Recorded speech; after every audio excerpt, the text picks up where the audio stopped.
Глава 411. Переманивание врагов. Зеленый город, шаманский храм. Вокруг алтаря было несколько десятков шаманов, проводивших церемонию. Религия шаманов происходила из диких гор, и большинство последователей были духовными зверями, орками или троллями, которые верили в бога шаманов и бога ведьм. Несколько сотен лет назад вокруг Зеленого города была религия шаманов, но зеленая религия карликов была слишком сильной, поэтому религия шаманов никогда не могла развиваться. Карлики ослабевали на протяжении десятилетий, поэтому религия шаманов приветствовала этот шанс для развития в регионе Зеленого города. Несколько десятилетий назад Дикие горы отправили верховного жреца Марса в Зеленый город, который отвечал за развитие в области Зеленого города. Из-за сильных способностей верховного жреца Марса и поддержки со стороны Диких гор шаманы увеличились в несколько десятков раз всего за несколько десятилетий. Теперь в Зеленом городе было несколько десятков тысяч людей, которые постигли колдовство. Эти несколько десятков тысяч колдунов были опасными людьми, но было всего около 100 человек, которые стали жрецами. Если шаманский колдун хотел стать жрецом, он должен был не только находиться в царстве истинных духов, но и обладать высокой степенью мастерства в колдовстве. Именно так. Религия шаманов твердо встала на ноги в Зеленом городе. Верховный жрец повел несколько десятков тысяч колдунов-шаманов на переговоры с карликами и получил квалификацию для создания храма в Зеленом городе, прежде чем распространиться на окружающие племена. Последователей религии шаманов в лесу было не менее нескольких сотен тысяч. Это была сила, которая уже могла угрожать Зеленому городу. В настоящее время целых 2000 сильных фигур были плотно распределены в храме шаманов. Они не двигались, как будто они были вырезаны из камня, но каждый человек испускал ужасающую ауру. Это были определенно влиятельные люди из леса. Точнее, они уже не были людьми. Эти парни были покрыты рунами шаманской религии, и их тела были похожи на картину. От их ног до головы, груди и даже их пальцы были полностью покрыты рунами. Сильное заклятие высвобождалось из их тел. Куклы Вуду — это были марионетки для ритуалов. Колдуны-шаманы танцевали и пели вокруг марионеток и мягко тянули их за волосы, стаскивая скальп с черепов, словно открывая крышку. Однако эти марионетки не двигались вообще. Голова каждой марионетки уже была опустошена давным-давно. Шаманский колдун подобрал группу жуков, которые были похожи на несколько тысяч многоножек, ползающих вместе и движущихся без остановки. Он положил все это в пустые головы марионеток.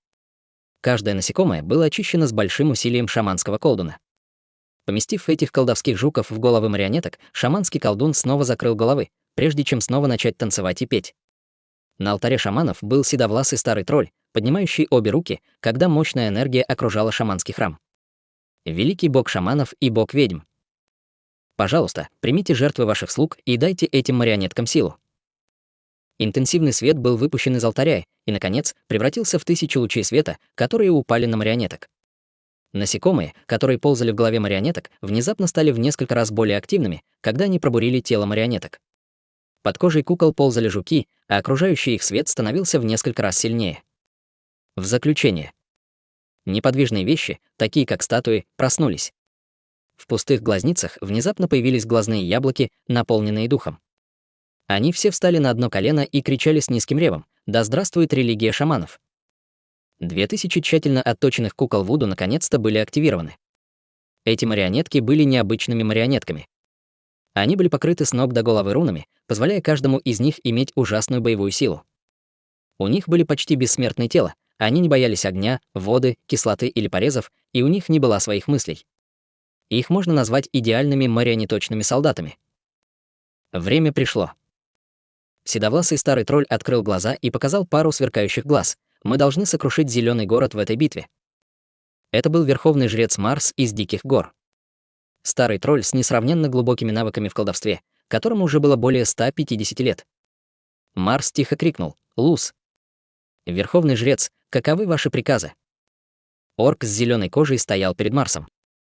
Луз был жрецом-орком, и хотя он был молод, его достижения в колдовстве были очень шокирующими. Луз был вторым после Марса с точки зрения колдовства, поэтому он занимал очень высокое положение в религии шаманов Зеленого города. Он был в основном вторым по важности человеком и был помощником Марса. Марс посмотрел на своего помощника и спросил: «Как идет подготовка внешней армии?» Луз ответил: «Эти племена скоро нападут, и армия шаманов также нападет. С обеими сторонами и нашей внутренней армией шанс выиграть этот бой составляет 90%. Мы не можем быть небрежными. Хотя карлики слабы, никто не знает, есть ли у них козырь или нет». Марс вполголоса сказал: «Карлики сдались вечному лесу, поэтому у нас мало времени. Нам нужно активировать кусочки, которые мы похоронили среди карликов. Да, верховный жрец. Лус повел нескольких колдунов-шаманов под обрыв и активировал их колдовство. Они активировали пешек, которые шаманы поместили среди высокопоставленных карликов много лет назад. Кусочками, конечно же, были контролирующие разум насекомые ГУ. Эти насекомые паразитировали в мозгах карликов, и пока они, шаманы, не активировали их, эти карлики казались бы нормальными. Теперь пришло время использовать их. Лус и другие колдуны-шаманы начали петь, чувствуя присутствие этих насекомых. Они активировали их один за другим, позволяя насекомым передавать их мысли, заставляя этих карликов прийти сюда, чтобы встретить их. Колдуны могли посылать через насекомых простые мысли, например, вызывать их сюда. Но сложные инструкции не могут быть отправлены напрямую. Колдун-шаман должен был вызвать хозяина и отдать приказы хозяину. Примерно через 20 минут. Здесь появилось 5 фигур карликов. Это были 5 карликов, контролируемые шаманами. Все они были высокоуровневыми членами клана карликов, и пока они контролировали этих карликов, чтобы отключить барьер и зеленых защитников, это заморозило бы оборону зеленого города и увеличило бы их шансы как минимум на 20%. Начали. Лус махнул рукой. 5 шаманских колдунов двинулись к 5 карликам, протянув руку, чтобы контролировать их и отдать приказы. Внезапно 5 карликов двинулись в одно и то же время. Ядовитые виноградные лозы выпрыгнули из-под земли и мгновенно окружили колдунов, застигнутых врасплох, наконец, проходя напрямую сквозь их тело. Что? Лус был в шоке. Еще до того, как он понял, что произошло, окружающая трава наполнилась некой силой, когда низкий и глубокий голос отразился в его ушах. «Бог природы, пожалуйста, даруй нам энергию гигантского дракона». Это была техника зеленой религии «Сила гигантского дракона». Это была определенно техника высокого уровня, и в зеленом городе было менее 5 человек, которые могли ее использовать. Лус уже не мог бежать, и мягкая трава внезапно взбесилась, почти мгновенно превратив его в гигантскую рисовую клетку. В сочетании с силой природы каждая травинка была твердой, как железо. Более того, внутри была очень страшная энергия, поэтому, даже если бы другая страна была земным драконом, его можно было бы разорвать на части. Энергии, высвобождаемой из этой травы, было достаточно, чтобы подавить духовную энергию Луза, заставив его потерять способность сопротивляться. Кларк положил свой длинный посох и холодно улыбнулся. Кто бы мог подумать? «Это ты». Луз увидел Кларка и 5 колдунов, которые были убиты, прежде чем взглянуть на этих 5 нормальных карликов. Он мог ясно чувствовать, что насекомые ГУ все еще были в их головах, но почему он никак не мог их активировать? В это время из-за Кларка вышел красивый молодой человек и очаровательная лиса. Священник религии демонического бога, Луз не мог понять, почему священник такой слабой религии появился здесь. Деларес обнажила очаровательную улыбку. Предсказания господина городского лорда действительно точны. Мало того, что мы поймали кого-то, мы поймали второго по значимости религии шаманов. Странно, откуда вы знали, что Марс отправит этого человека сюда? Заставить марионеток-карликов отключить защиту зеленого города — очень важная миссия. Если бы я был верховным жрецом, я бы также послал самого способного человека. Что нам делать с этим человеком? Я думаю, что мы должны просто убить его напрямую. Услышав слова Деларес, выражение Луза поменялось. Она продолжала говорить. Статус этого парня в секте шаманов не низкий. Мы не только уменьшим силу религию шаманов, убив его, мы сможем поднять наш собственный моральный дух. Кларк тоже думал об этом. Навыки колдовства Луза были вторыми после Марса. Эта скрытая атака прошла легко, в открытом же бою он не думает, что они смогли бы так легко победить его. Чутянь покачал головой, когда шел перед Лузом. «Жрец Луз, вы были местным шаманом со времен поколения вашего отца. До прихода Марса твой отец был главой местных шаманов. Я прав?» «И что?» «Если бы не было Марса, вы могли бы унаследовать титул своего отца и стать местным лидером шаманов». Смысл слов Чутяня был очень ясен. Шаманы относительно независимы, так почему вы должны слушать приказы Марса? И стать марионеткой диких гор, Луз холодно улыбнулся. Тебе не кажется, что пытаться переманить меня смешно? Я думаю, что вы должны сначала обдумать эту проблему, я не пытаюсь вас убедить. Мне несложно погасить тривиальную религию шаманов, я просто не уверен, какой метод использовать. Я просто чувствую, что полное исчезновение шаманов из зеленого города — пустая трата времени, ведь ваше колдовство весьма полезно. Лицо Луза стало странным. Из тона этого парня казалось, что он вообще не брал в глаза местную шаманскую религию. Марс был шаманским жрецом, посланным дикими горами, и он принимал приказы непосредственно из диких гор, поэтому у него не было возможности обсудить что-то с ним. Единственным, кого он мог надеяться использовать, был этот Лус. Чутянь сказал: «Сначала я представлюсь. Я нынешний городской лорд, лично посланный эльфийским королем, и это моя территория. Сейчас я дам вам два варианта. Первый — быть уничтоженным вместе с религией шаманов, а второй — объединиться со мной в победе над Марсом. Я позволю вам стать лидером местных шаманов и предоставлю вам защиту и свободу, позволив религии шаманов присоединиться к Зеленому городу, а также развиваться в Зеленом городе». Вечный лес послал человека в качестве городского лорда. Лус посмотрела на Кларка. Хотя у Кларка было сложное выражение лица, казалось, что он говорил правду. «Я не слишком разбираюсь в вашем колдовстве, но я немного уверен в своей алхимии». Чутянь достал пилюлю и сунул ее в рот Луза. Она активируется через 3 дня и разъест вас изнутри. Не оставляйте вещи на волю случая, нет никого, кто мог бы вылечить мою таблетку в лесу хаоса. Я верю, что вы умный человек, а умные люди делают правильный выбор. У меня есть как минимум 10 способов уничтожить вас всех. Даже если Зеленый город не сможет вас уничтожить, готовы ли вы попасть в руки диких гор и превратиться в пешку, которой можно пожертвовать в любой момент? Слова были сказаны, решение остается за вами. Чутянь помахал Кларку, и Кларк освободил привязки. Чутянь не пощадил его, бросив взгляд на Кларка и Деларес. Черт! Лус чувствовал, что сила пилюли проникла в каждую клетку его тела всего за несколько секунд. Он никогда не видел такого мощного яда, который на самом деле не активировался бы сразу. Человек, вероятно, не лгал. Возможно, в лесу хаоса действительно не было никого, кто мог бы вылечить этот яд. Не говоря уже о том, что у него было всего коротких 3 дня. Это также означало, что если он не примет решение в течение 3 дней, он будет мертв.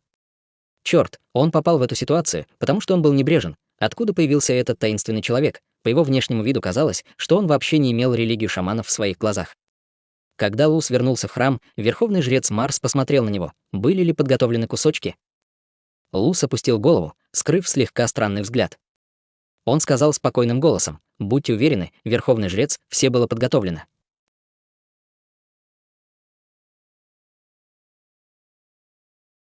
Глава 412. Зеленый защитник. Лус также не мог описать причину. Когда он увидел этого молодого человека, у него было плохое предчувствие в сердце. В конце концов, он принял решение, но не из-за яда в своем теле, а из-за методов этого человека. Он мог сломать их колдовство.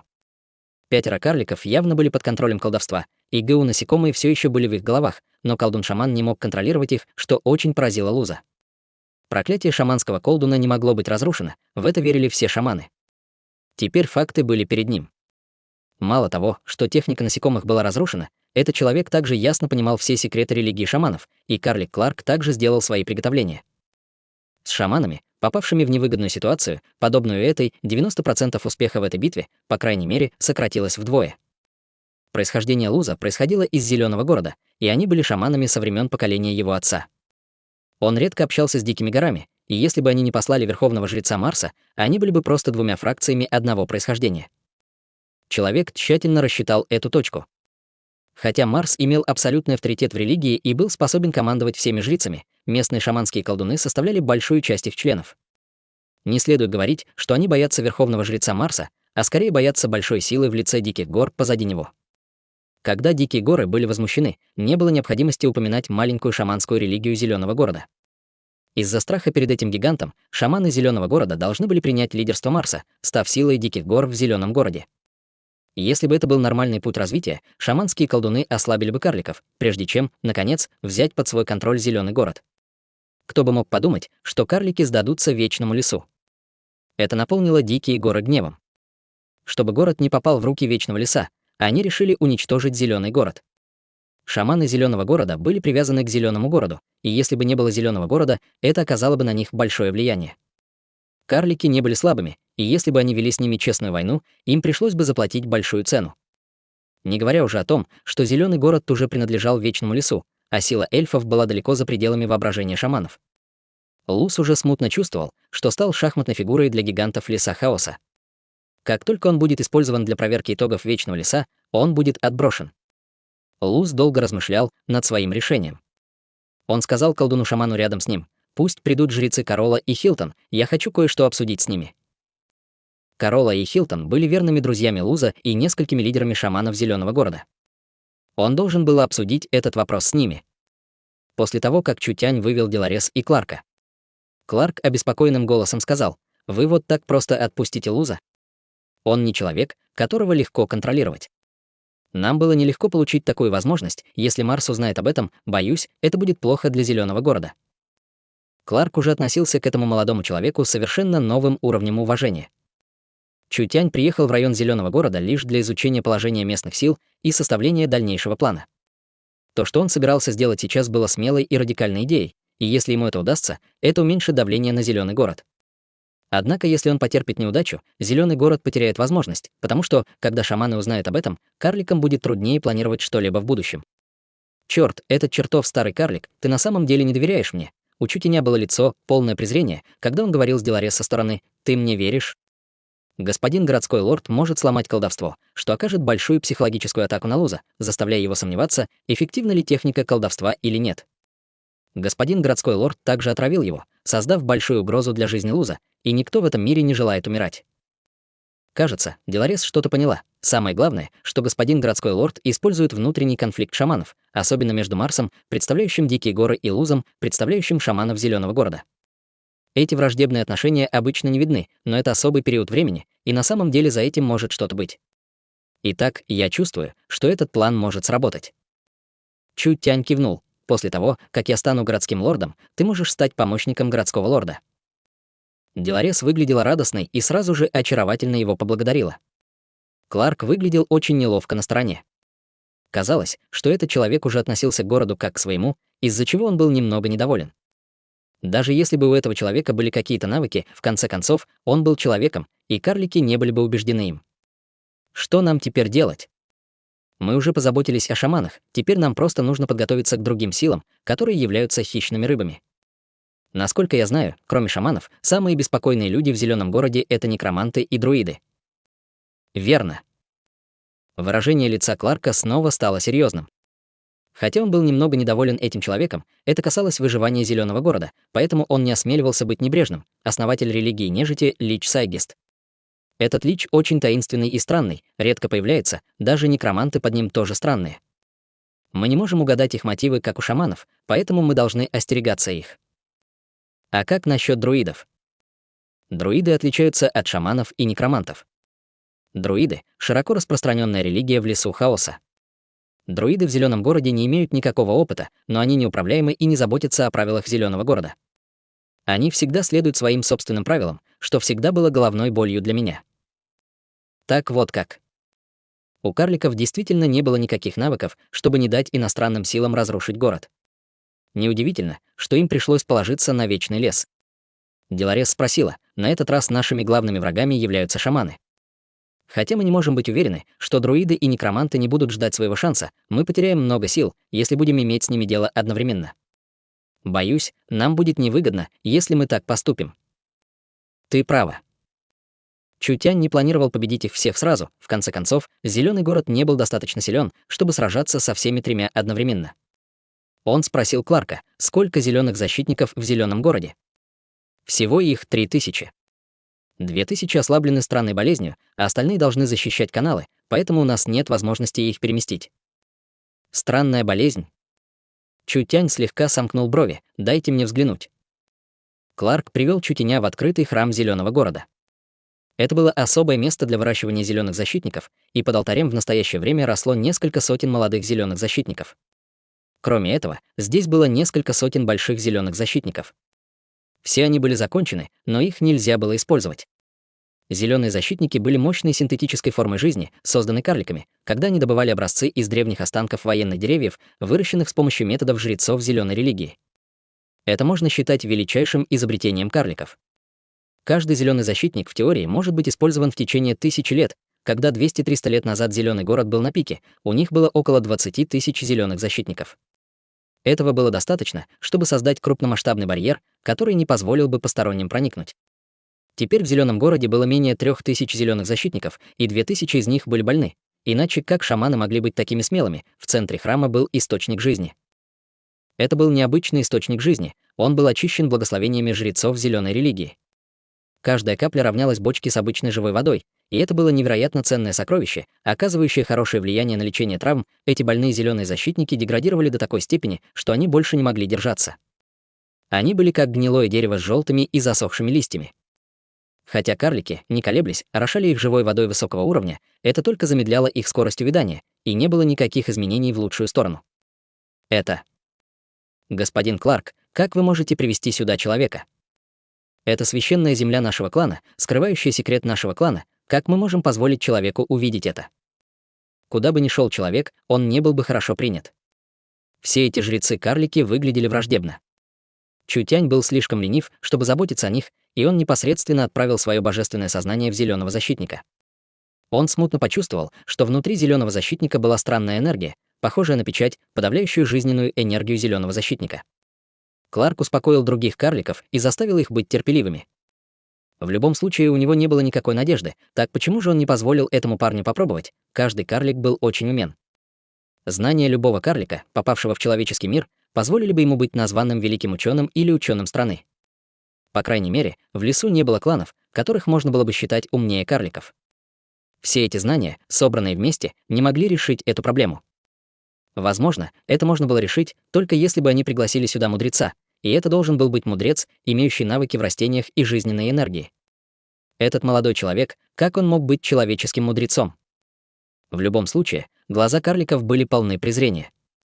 Чутянь махнул рукой. Это должно быть медленное проклятие энергии смерти. Я думаю, что это дело рук Лича, это соответствует их методу действий. Деларес спросила любопытным голосом, есть ли способ вылечить их? Да, но обычным способом нам нужно было бы потратить немало энергии, потому что проклятие уже глубоко поглотило их жизненную силу. Я боюсь, что это не может быть вылечено за один день, поэтому обычным методом они не смогут быть использованы в битве. Чутянь нерешительно достал небольшую баночку с красной жидкостью внутри. Он дал кувшин Деларес. Вылей это в источник жизни, затем полей их. Все карлики были ошеломлены. Что этот человек хотел сделать, Деларес немедленно подчинилась, но ее остановили несколько бородатых карликов. Они смотрели на лесу и человека глазами полными бдительности.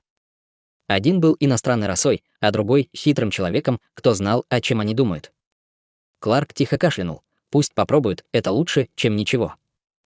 Деларес посмотрела на карликов перед тем, как налить бутылку в источник жизни. Почти мгновенно родниковая вода была покрыта слоем темно-красного цвета, когда странная энергия наполнила его. Деларес чувствовала энергию внутри, и она мгновенно посмотрела на Чутяня вопросительным взглядом. Чутянь кивнул: «Полей их». Сразу же вода попала на полумертвого зеленого защитника. Случилось невероятное. Когда красная вода упала на зеленого защитника, вода мгновенно распространилась со звуком чичи. Цвет умирающих тлеющих углей исчез, и повсюду он был наполнен жизненной силой. Увядшие листья мгновенно оживали. Все карлики были ошеломлены этим. Что здесь происходит?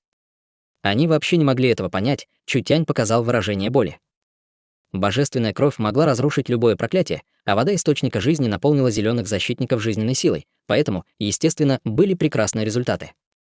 У Чутяня не было много божественной крови, и эти вещи можно было использовать, чтобы очищать трупы божественной крови инь, так что использование этого было немного экстравагантным. Но эффект проявился быстро. Прошло совсем немного времени, прежде чем многие зеленые защитники были полностью восстановлены. Этой недавно добавленной боевой мощи будет достаточно, чтобы стабилизировать их тыл.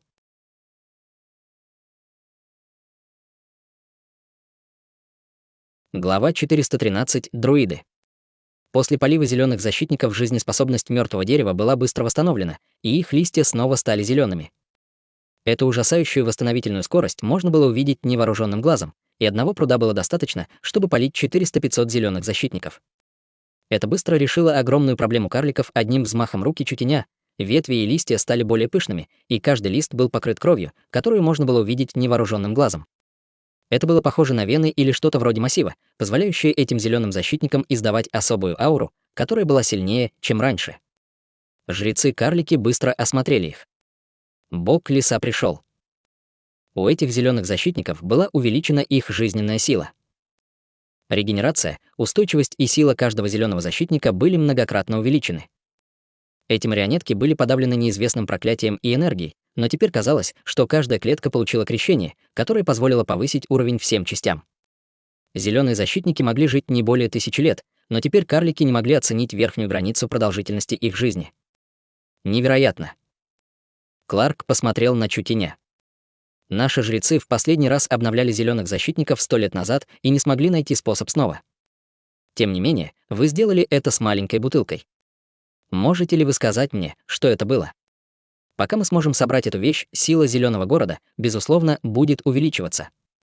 Конечно, я могу вам сказать, но вы не сможете собрать это со своими способностями, тихо сказал Чутянь. Это сущность крови, застывшая у древнего бога перед смертью.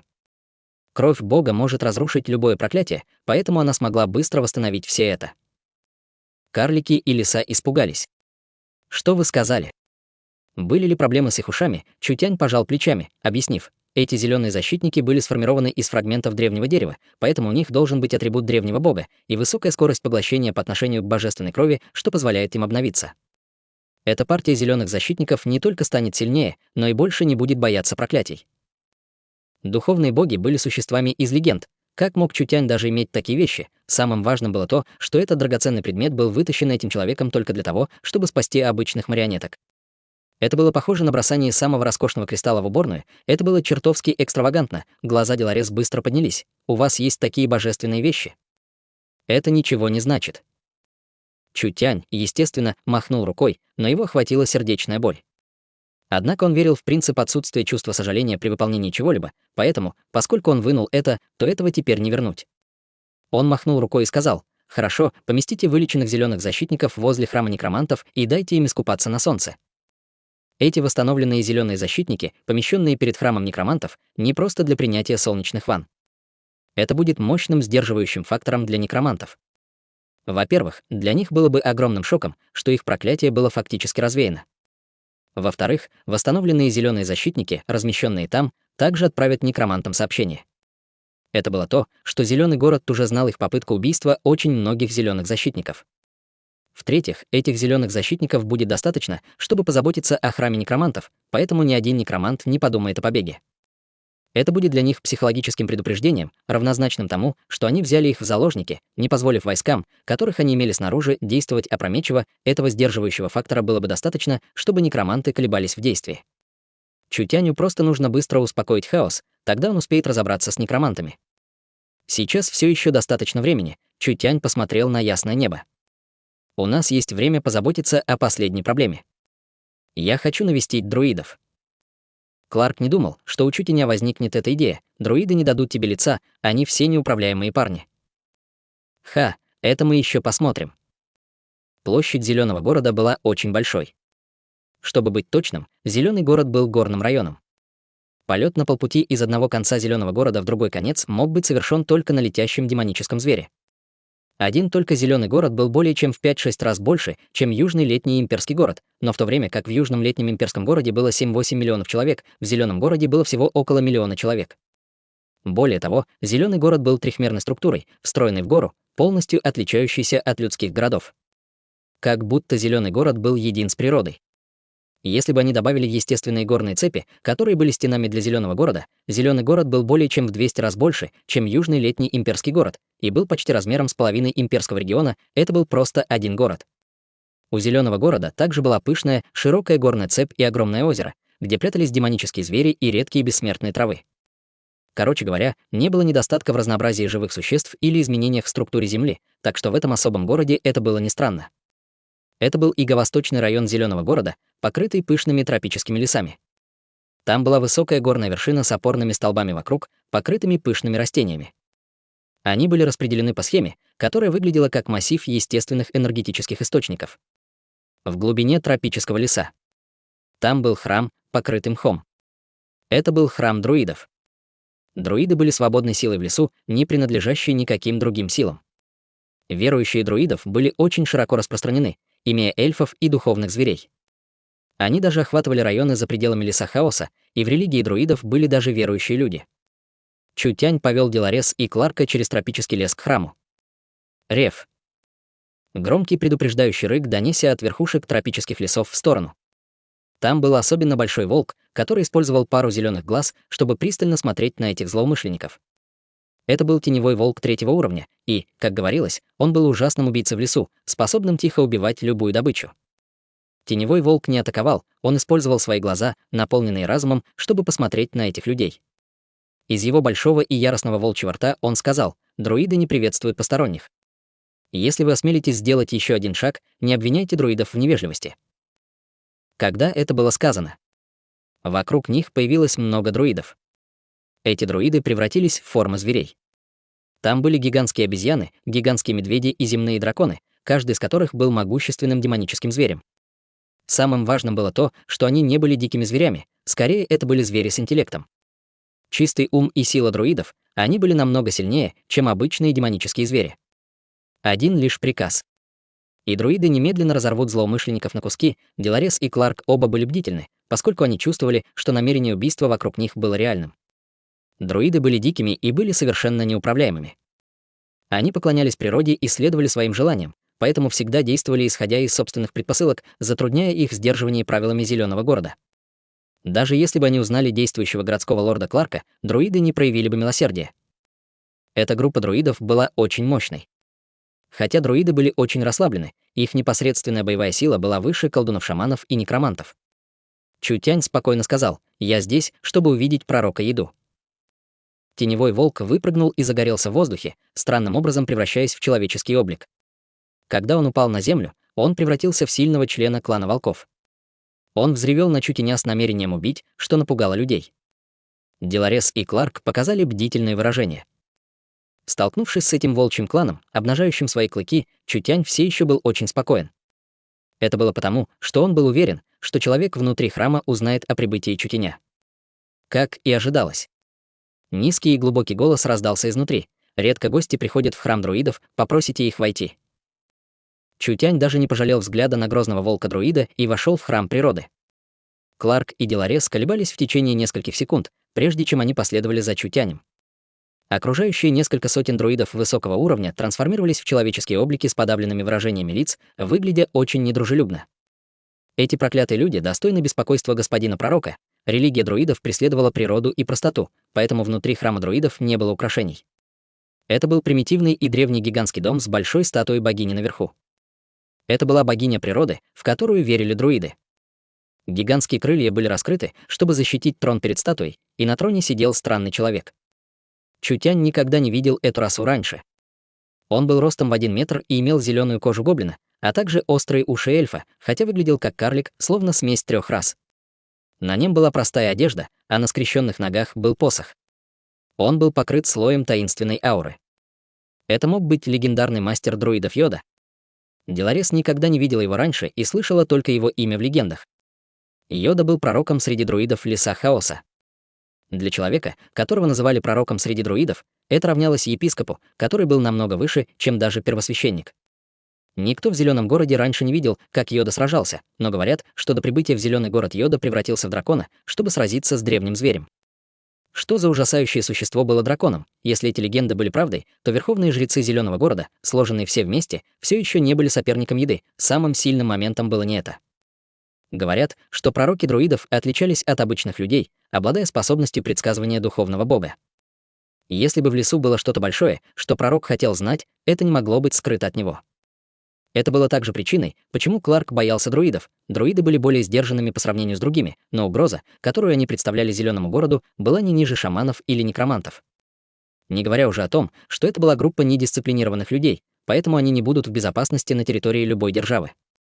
Пророк Йода не был человеком, которого можно было бы легко увидеть. Кларк видел Еду только 2 раза за 30 лет. По этой же причине Кларк попытался остановить Чутяня, когда узнал, что тот хочет увидеть друидов, потому что это было тщетным усилием. Если он потревожит этих чувствительных друидов, возможно, он вызовет ненужные неприятности. Кто бы мог подумать, что Йода прямо примет просьбу Чутяня? В это было трудно поверить. Пророк Йода открыл глаза. Его голова была маленькой, но глаза были большими, как у ребенка. Они не были чистыми и невинными, как у ребенка. Скорее, глаза Еды были очень ясными, словно они были наполнены мудростью. Меня зовут Чутянь, я всегда восхищался славой религии друидов. Мне повезло увидеть пророка друидов, это действительно нелегко. Чутянь не скрывался от ясных глаз Еды, но раз уж мне повезло, как мастер Йода смотрит на пару предсказаний для меня. Смелый. Когда вышли эти неуважительные слова, окружающие друиды взорвались от ярости. Пророк имел очень высокий статус в религии друидов, и каждый друид получал приказы пророка. Этот слабый человек так неуважительно относился к пророку Еде. Он просто смотрел на друидов свысока, этого нельзя было простить. Выражения Кларка и Деларес изменились. Они также никогда не думали, что Чутянь придет в храм друидов и действительно так нагло попросит их пророка перед всеми этими друидами.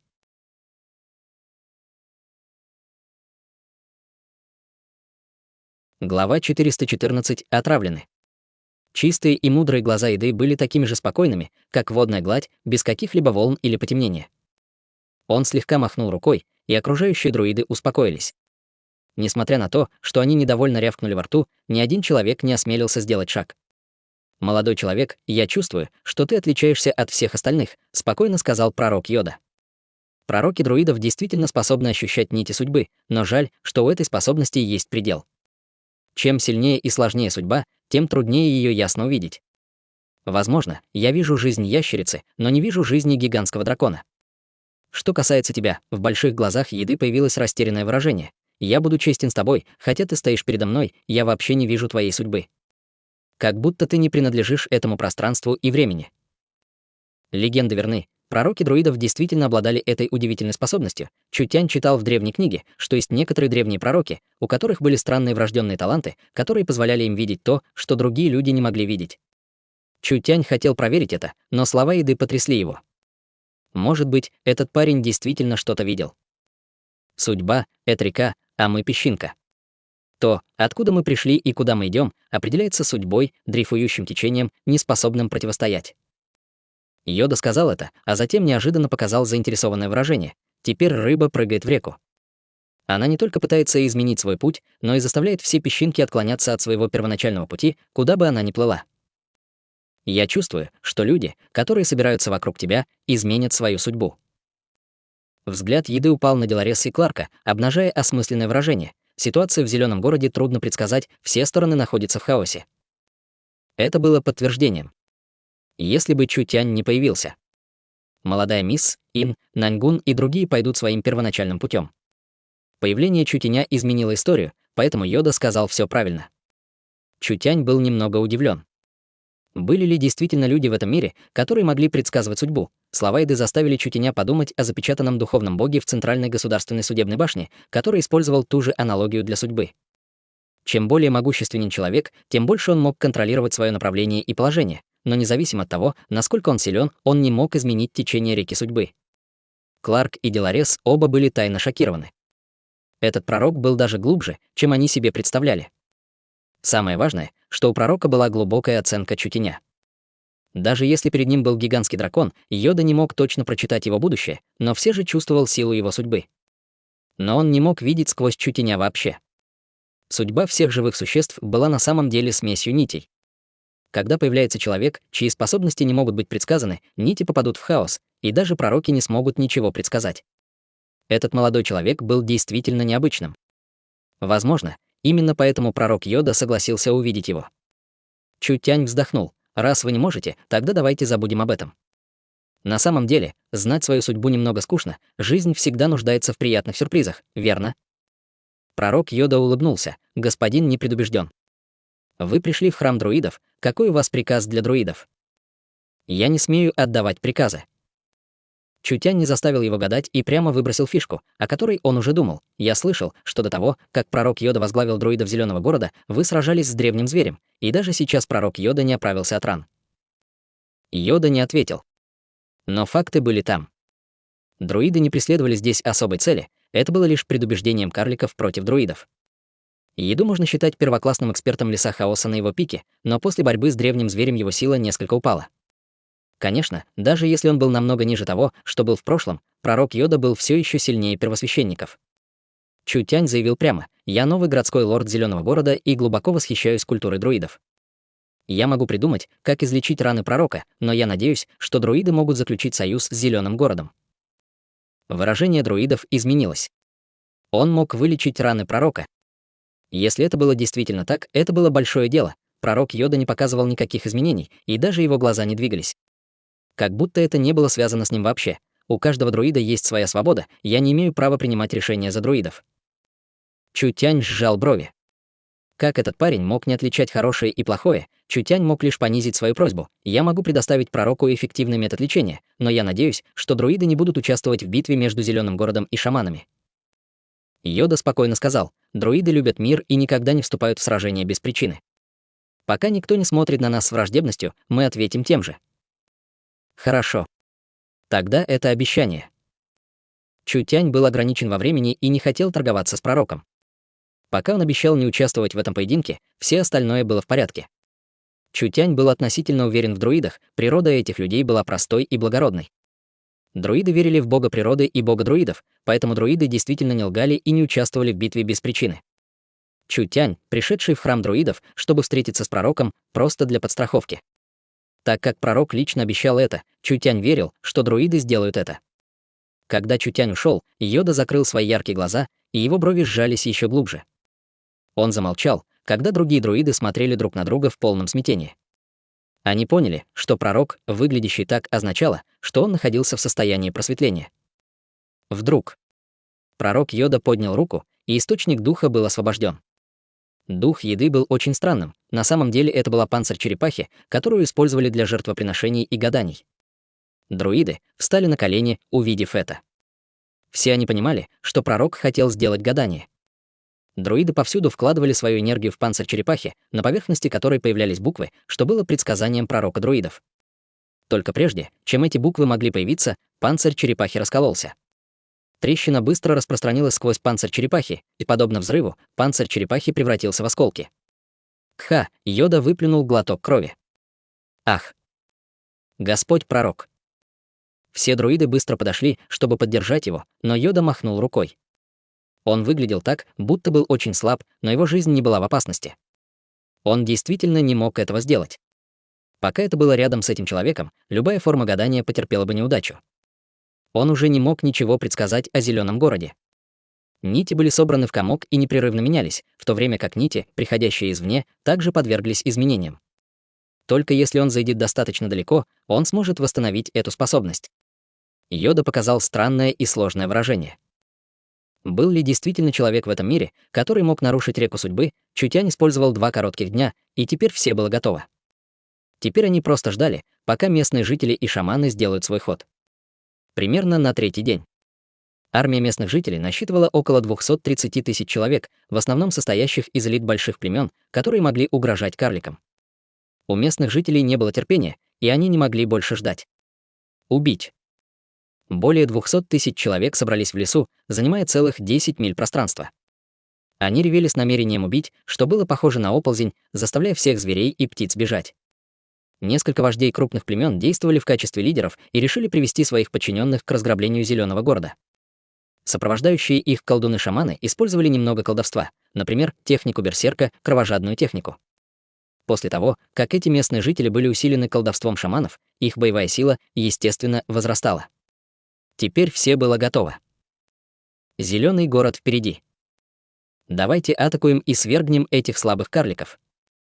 Армия местных жителей больше не могла сдерживаться, и, как прилив, они устремились к Зеленому городу.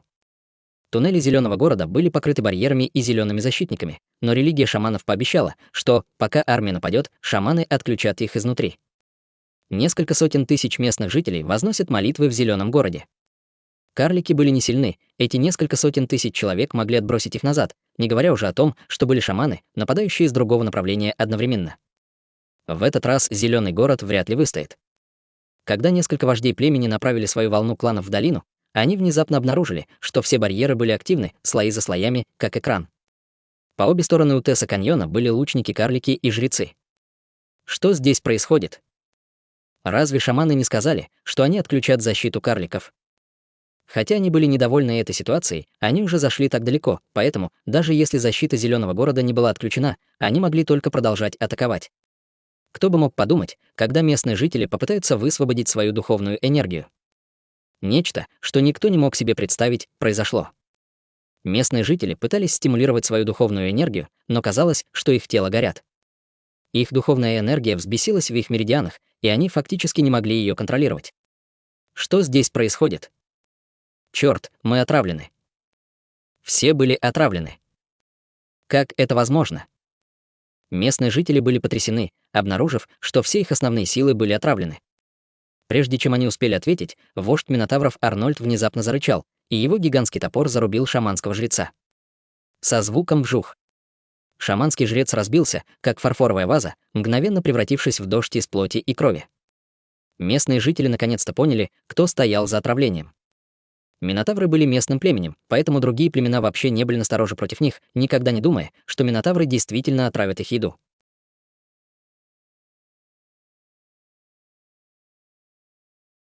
Глава 415. Битва начинается. Арнольд прямо убил другого шаманского жреца, это было только начало. Как будто они получили приказ, минотавры начали сходить с ума, у этих монстров высотой 3-4 метра полностью покраснели глаза. Все они достали свои топоры и молоты, когда начали атаковать шаманских жрецов. Они осмелились атаковать шаманских жрецов. Бог-шаман не покарает вас. Бог-шаман проклянет вас самым злым проклятием, и вы будете молить о смерти. Шаманы из козьей расы издавали резкие и злые крики, но эти виды угроз были бесполезны для этих разгневанных минотавров. Шаманские жрецы были очень сильны, но их было всего 5, а минотавров более 5000. Это была односторонняя бойня, шаманские жрецы не обладали мощной боевой силой, и под гнетом большой группы разгневанных минотавров они вообще не могли сопротивляться. Они могли только угрожать минотаврам, но их тут же затоптали в кучу из плоти и крови так, что даже их первоначальный вид невозможно было увидеть. Арнольд. У всех местных жителей были очень уродливые выражения. Некоторые вожди не могли не кричать: «Ты бессовестный предатель, вы действительно предали своих лесных союзников. Ты хочешь сдохнуть. Идиоты». На большом коровьем лице Арнольда появилось насмешливое выражение. Вы все еще не знаете, что вас используют другие, и этот отец спас всех вас. Если кто-то здесь ищет смерти, то только вы. Вождь племени сердито взревел. Что ты сказал? У меня есть доказательства того, что все это был заговором шаманов. Арнольд достал сломанный кусок ткани. Это то, что я нашел в лесу. К ткани было прикреплено колдовство, и шаманы уменьшали добычу, используя это. Это все с самого начала было заговором. Внезапно Арнольд вскочил на высокий камень. Эти презренные парни хотели использовать нас как пушечное мясо для нападения на зеленый город. Среди вас есть много людей, которых контролируют при помощи колдовства, но вы, идиоты, даже не знаете об этом. Рев Минотавра отразился по всей долине, и местные жители были ошеломлены до такой степени, что не могли ничего сказать. В это время барьер был открыт, и армия карликов вошла в долину. Этот вождь Минотавров прав. Прокричал ведущий жрец зеленой религии. Посланник зеленого города 3 дня назад был под контролем колдовства шаманов, мы можем это подтвердить. Эта атака была спровоцирована шаманами, поэтому у нас есть основания полагать, что среди вас есть люди, контролируемые ими. Арнольд приказал минотаврам схватить вождей нескольких крупных племен и офицеров высокого уровня. Что вы все делаете? Отпусти наших лидеров. Жрец зеленой религии посмотрел на Арнольда. Арнольд без колебаний сказал: по моим наблюдениям, это должны быть эти люди. Жрец зеленой религии вытащил талисманы, которые он надел на тело руководителей и лидеров высокого уровня. Когда активировались талисманы, большинство из этих людей начали кричать. Они выплевывали яйца насекомых из желудка, и насекомые выползали изо рта вождей. Эта сцена ошеломила каждого человека. Что это? Кричали местные жители в страхе. Очень зловещее колдовское насекомое. Оно может забрать вашу жизнь в любой момент и контролировать ваши мысли. Эти вожди контролировались колдовством, и были времена, когда они даже не знали об этом. Я думаю, теперь их разум должен проясниться. В процессе рассеивания колдовства, хотя они испытывали много боли, это не угрожало их жизни вообще. У всех местных лидеров были ужасные выражения. Все они имели странные мысли в течение этого периода времени, которые вообще не исходили от них, скорее, они исходили от этой силы, которая была насильственно внедрена в их разум. Они посмотрели на насекомых, которые вышли из них. Так вот в чем дело. Неудивительно, что они стали такими безумными. Неудивительно, что они потеряли способность рассуждения. Неудивительно, что они собрались так быстро. На самом деле, в трезвом разуме они, возможно, не приняли бы решение атаковать зеленый город. Даже если карлики зеленого города были ослаблены, местные племена все еще не могли противостоять им. Этот вид борьбы равнялся самоубийству. Арнольд кричал, все было подстроено шаманами. Они не только не стеснялись разжигать голод и хаос, причиняя вред нашим племенам, они также хотели, чтобы мы напали на зеленый город, чтобы использовать нас в качестве пушечного мяса. Как такое можно принять в этом мире? В соответствии с тем, что я думаю, мы должны позволить шаманам почувствовать гнев леса. Местные жители поняли, что все они были разыграны, извергаясь с ревом ярости. Зеленый город готов помочь всем бороться со злыми шаманами. Меч жреца зеленой религии был поднят. Мы клянемся во имя бога леса, что если местные воины здесь и сейчас не причинят никакого ущерба зеленому городу и помогут нам сразиться с шаманами, зеленый город не только не возложит на вас ответственность, но и обеспечит вас едой и поможет в это кризисное время. Клятвам во имя духовных богов определенно можно было доверять, поэтому у местных жителей не было никаких забот. Почему вы все еще сомневаетесь? Нос Арнольда испустил 2 облака белого пара. Злые шаманы нанесли вред многим соплеменникам минотавров, поэтому минотавры должны отомстить за них. Даже если бы они были глупы, они все равно могли бы обдумать это.